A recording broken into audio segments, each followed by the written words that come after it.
झारखंड के घने जंगलों के किनारे बसा एक छोटा सा गांव था, श्यामगढ़।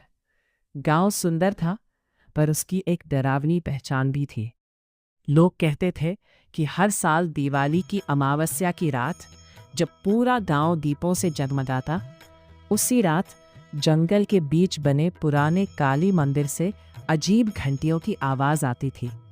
कोई उस ओर नहीं जाता था, क्योंकि मान्यता थी उस रात एक तांत्रिक अधूरी तंत्र विद्या पूरी करने लौटता है। गांव में वीर नाम का एक निडर युवक रहता था। उसकी छोटी बहन गौरी कई दिनों से बीमार थी। वैद्य, दवा, पूजा सब बेअसर। दिवाली की शाम एक बूढ़ी साध्वी गांव आई। उसकी आंखें अंगारों जैसी थी। उसने वीर से कहा, तेरी बहन पर साधारण रोग नहीं, काली अमावस्या के तांत्रिक बंधन का असर है। आज रात अगर मंदिर से मां काली का रक्षा सूत्र नहीं लाया, तो सूर्योदय से पहले उसकी प्राण शक्ति खत्म हो जाएगी। वीर के पैरों तले जमीन खिसक गई। गांव वालों ने रोका, मत जा, वहां भैरवनाथ तांत्रिक की आत्मा भटकती है। पर बहन की जान बचाने के लिए वीर ने ठान लिया। रात गहरी हुई, चारों ओर पटाखों की आवाज, आसमान में रोशनी, पर जंगल की तरफ बढ़ते ही सब आवाजें जैसी, बस सन्नाटा। हवा में धुएं, मिट्टी और किसी जली हुई चीज की गंध थी। जैसे जैसे वीर मंदिर के करीब पहुंचा, उसे लगा कोई उसके पीछे चल रहा है। खट खट खट। उसने मुड़कर देखा, कोई नहीं। अचानक सामने मंदिर दिखा, टूटा हुआ, काला, और उसके द्वार पर लाल रंग से बने तांत्रिक चिन्ह चमक रहे थे। मंदिर के अंदर सैकड़ों दीपक अपने आप जल उठे, और फिर एक भारी आवाज गूंजी, कौन है जो मेरी साधना भंग करने आया है? धुएं के बीच एक लंबा काला साया उभरा। वही था भैरवनाथ तांत्रिक।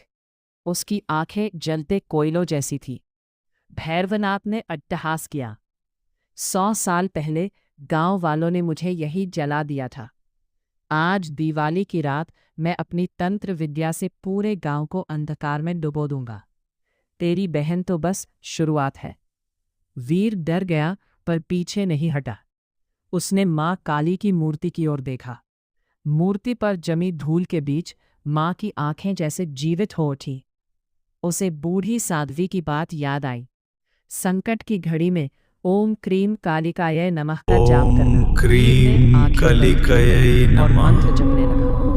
जैसे जैसे मंत्र तेज हुआ, श्रीं मंदिर कांपने लगा। क्रीं भैरवनाथ परमेश्वरी चीखा, स्वाहा। चुप, यह मंत्र मेरी शक्ति को नष्ट कर देगा।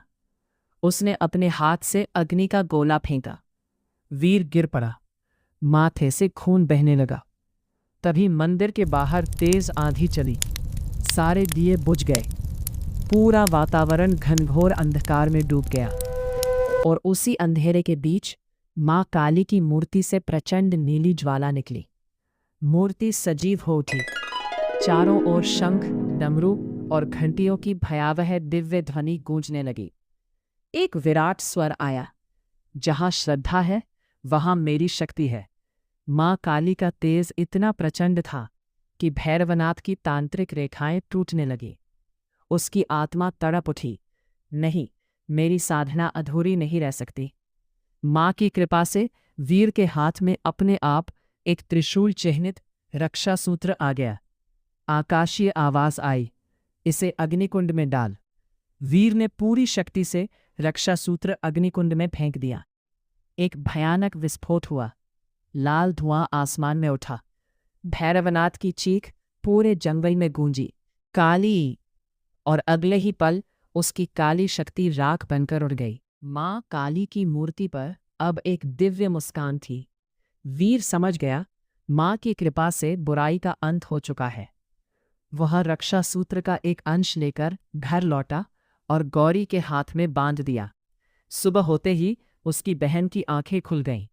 पूरा गांव खुशियों से भर गया। उस साल दिवाली सिर्फ रोशनी की नहीं, बल्कि अंधकार पर विजय की दिवाली बनी। और तब से श्यामगढ़ में लोग कहते हैं, दिवाली की सबसे काली रात भी माँ काली की कृपा से उजाले में बदल जाती Like, है। share, subscribe.